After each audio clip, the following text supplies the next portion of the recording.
Ya, assalamualaikum warahmatullahi wabarakatuh. Pada video kali ini saya ingin mereaksi ya, coba ingin membahas pidato Pak Prabowo Subianto ketika beliau kunjungan ke Turki. Pidatonya itu di hadapan parlemen Turki dan ini menurut saya adalah merupakan pidato terbaik Presiden Republik Indonesia.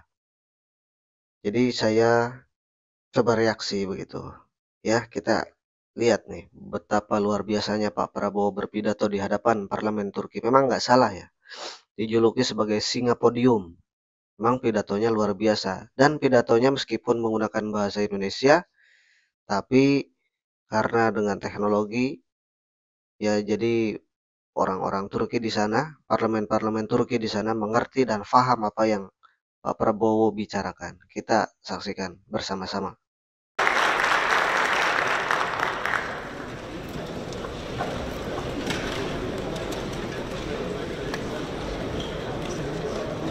Bismillahirrahmanirrahim. Assalamualaikum warahmatullahi wabarakatuh. Yang terhormat Profesor Numan Kurtulmus, Ketua Majelis Nasional Agung Turki. Yang terhormat Wakil Ketua dan anggota Majelis Nasional Agung Turki. Yang terhormat para menteri dan kepala lembaga negara dari Republik Turki dan Republik Indonesia, yang terhormat para duta besar, perwakilan negara-negara sahabat, dan kepala organisasi internasional, tamu-tamu yang terhormat, hadirin sekalian, dan terutama saudara-saudara terkasih rakyat Turki yang saya cintai. Merupakan sebuah kehormatan besar bagi saya untuk hari ini berdiri di hadapan Anda semua di ruangan yang bersejarah ini, jantung demokrasi Turki, untuk menyampaikan salam hangat dari 280 juta rakyat Indonesia, saudara-saudaramu, negara muslim terbesar di dunia.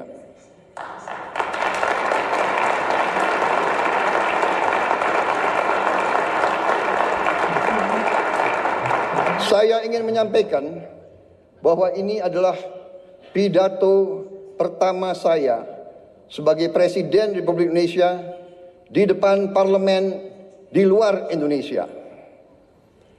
Jadi saya mengakui bahwa saya agak grogi.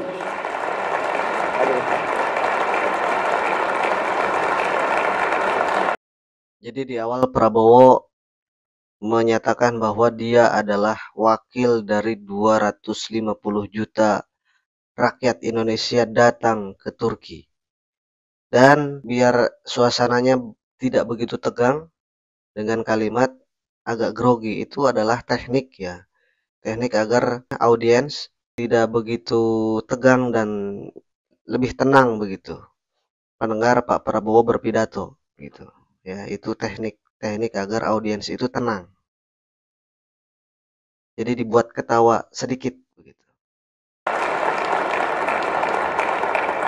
Kunjungan ini bukan sekedar kunjungan kenegaraan.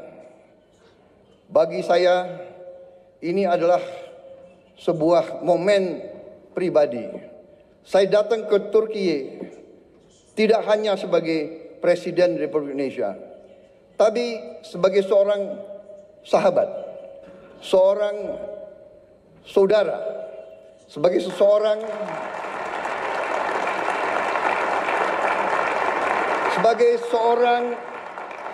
yang hatinya tersentuh oleh tanah ini, oleh sejarahnya, oleh perjuangannya, oleh rakyatnya.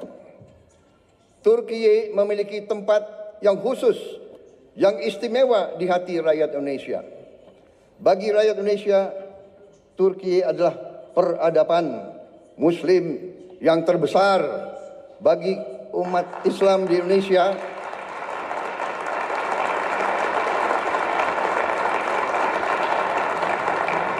Bagi kami, Turki adalah penerus dari peradaban Osmani, peradaban Ottoman.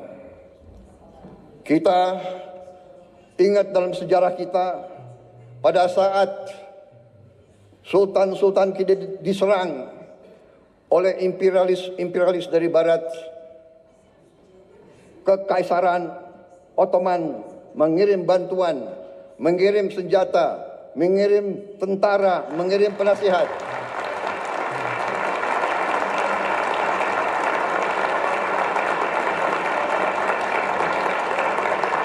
Sampai hari ini, tiap kali saya mengunjungi daerah-daerah sebagai politisi, saya berkampanye, saya ke Sumatera, saya ke Aceh, saya ke Deli Serdang, mereka ingat, mereka cerita bahwa dulu kakek-kakek mereka dilatih, dibantu oleh perwira-perwira, prajurit-prajurit dari Kekaisaran Ottoman. Sampai hari ini masih diceritakan oleh rakyat Indonesia.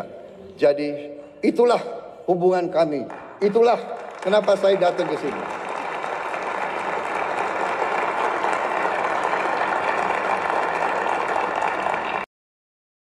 Luar biasa ya.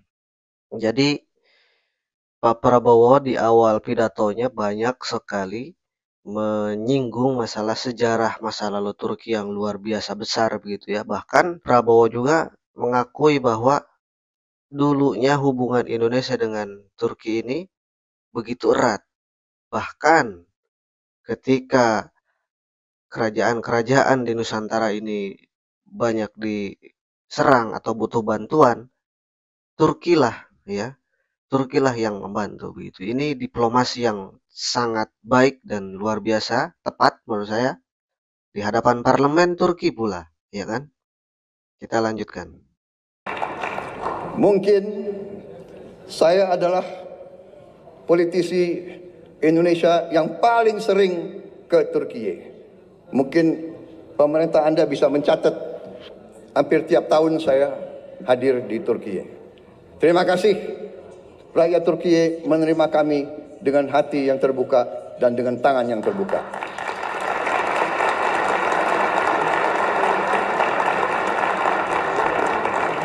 Ikatan ini lahir dari nilai-nilai yang sama. Perjuangan bersama. Perjuangan untuk kemerdekaan. Perjuangan untuk harga diri. Perjuangan untuk kehormatan. Solidaritas dan rasa kagum yang mendalam. Persahabatan ini telah terjalin selama berabad-abad.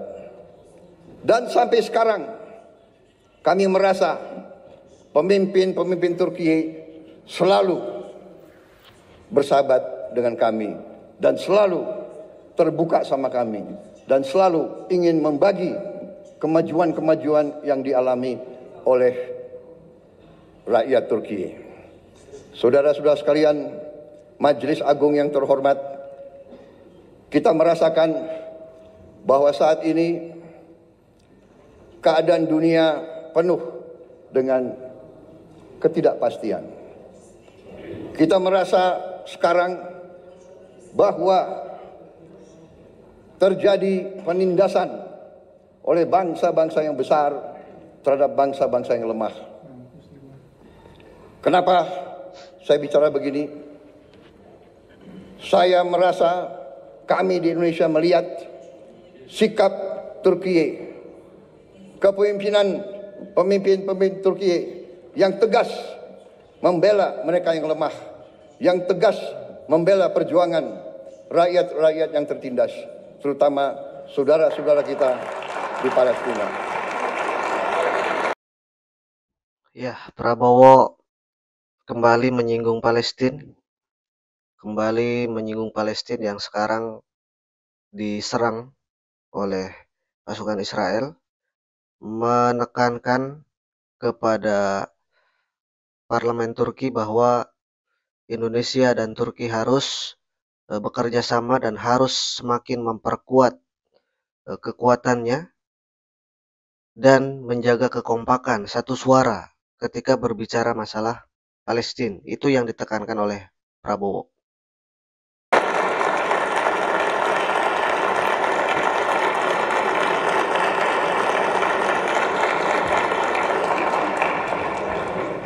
Banyak negara bicara tentang demokrasi, bicara tentang hak asasi manusia.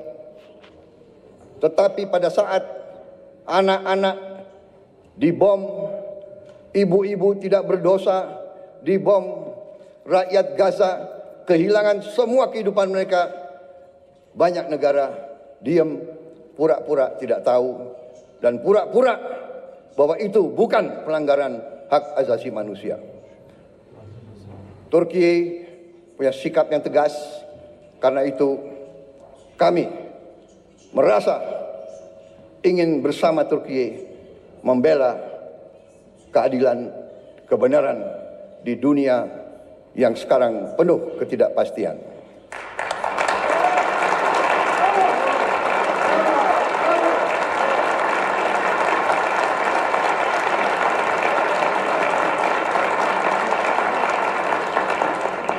Saudara-saudara sekalian yang saya hormati, saya sendiri secara pribadi adalah pengagum sejarah Turki.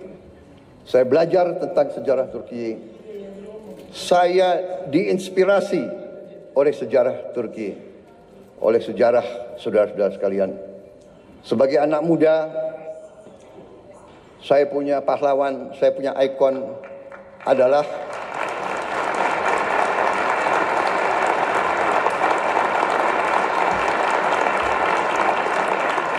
sebagai anak muda, pahlawan saya, ikon saya adalah Mustafa Kemal Atatürk.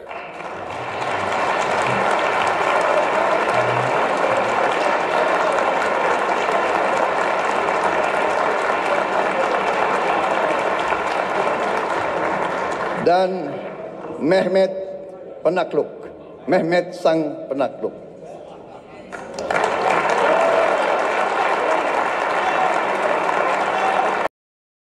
Luar biasa ya Prabowo ini.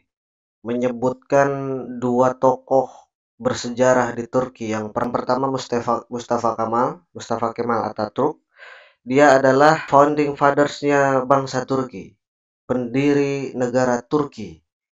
Dan Mehmet adalah seorang raja yang merebut Konstantinopel, yang akhirnya dia merubah nama Konstantinopel menjadi Istanbul dan sekarang menjadi ibu kota Turki. Dan ini juga merupakan diplomasi yang luar biasa. Bangsa Turki atau orang-orang yang melihat pidato Prabowo ini pasti begitu bangga ya. Pendiri bangsanya dan tokoh lamanya, tokoh yang bersejarahnya disebut dan dia bilang itu adalah idolanya Prabowo. Itu luar biasa, diplomasi yang luar biasa. Sangat baik dan cantik sekali Prabowo.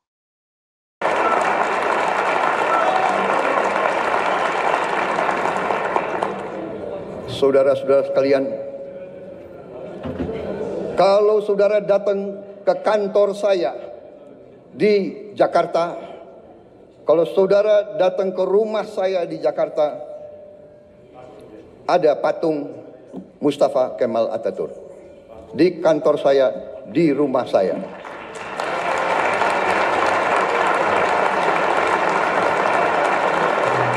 Ini penegasan ya, betapa Prabowo ini mengidolakan Mustafa Kemal. Di Turki itu memang Mustafa Kemal dipuji. Maksudnya orang besar, tokoh yang baik, tokoh yang bersejarah. Tapi kalau di Indonesia, setahu saya, sentimennya terhadap Mustafa Kemal ini agak negatif ya. Karena dianggap sebagai dalang kehancuran Turki Utsmani atau Kekaisaran Ottoman. Begitu. Dalangnya ya si Mustafa Kemal. Tapi kalau di Turki, ini adalah bapak bangsanya, orang Turki. Gitu. Dan Prabowo paham betul itu.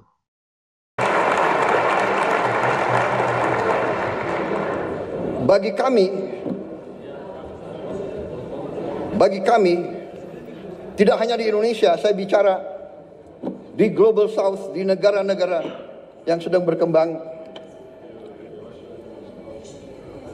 Mustafa Kemal Atatürk adalah sebuah ikon, sebuah contoh keberanian,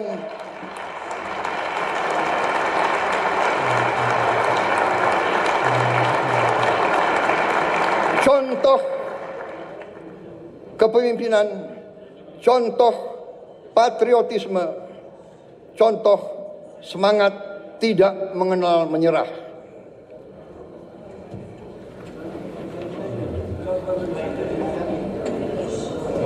Saudara-saudara sekalian, karena itu dunia saat ini, keadaan geopolitik saat ini di dunia, menurut pendapat saya memerlukan kepemimpinan yang sama, kepemimpinan penuh keberanian, kepemimpinan penuh kearifan. Saudara-saudara sekalian, Turki dan Indonesia harus tampil, harus kuat.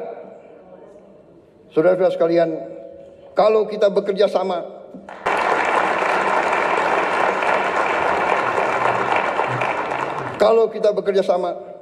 kalau kita sama-sama kuat, suara kita akan lebih didengar oleh seluruh dunia.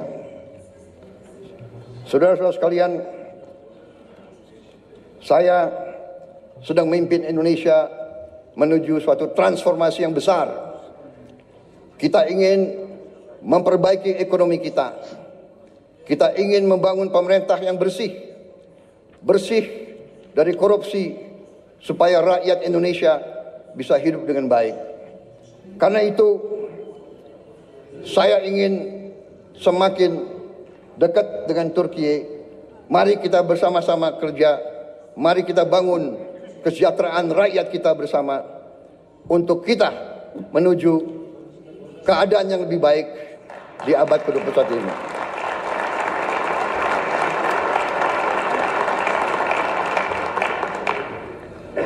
Peradaban kita memerlukan suatu perjuangan mencapai hak semua bangsa untuk hidup dengan baik, hidup dengan aman, hidup dengan damai, tanpa penindasan oleh siapapun. Saudara-saudara sekalian, saya yakin Turki dan Indonesia dapat berbuat yang terbaik bagi kepentingan umat manusia dan dunia. Terima kasih. Wassalamualaikum warahmatullahi wabarakatuh. Terima kasih.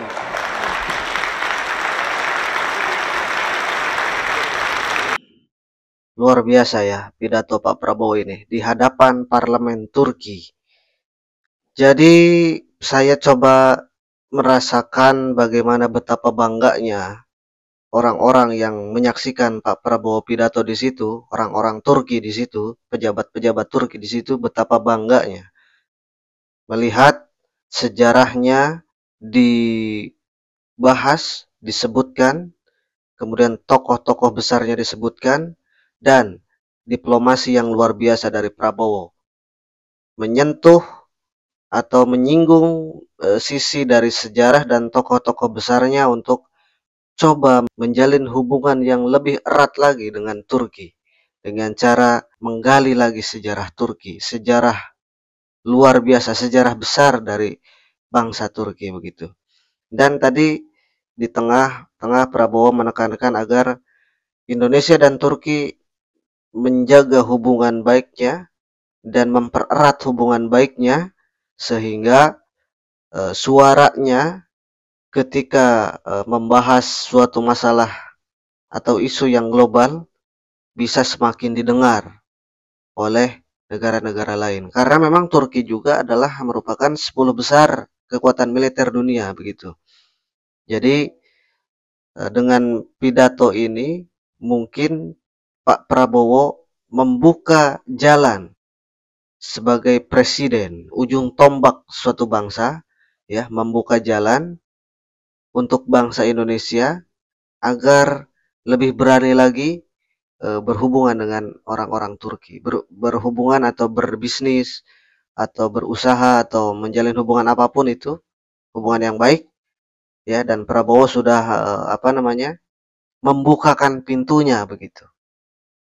Membukakan pintunya dari Turki untuk Indonesia. Dan ini menurut saya pidato terbaik lah Presiden Republik Indonesia yang pernah saya lihat begitu. Mungkin itu saja video kali ini. Terima kasih. Wassalamualaikum warahmatullahi wabarakatuh.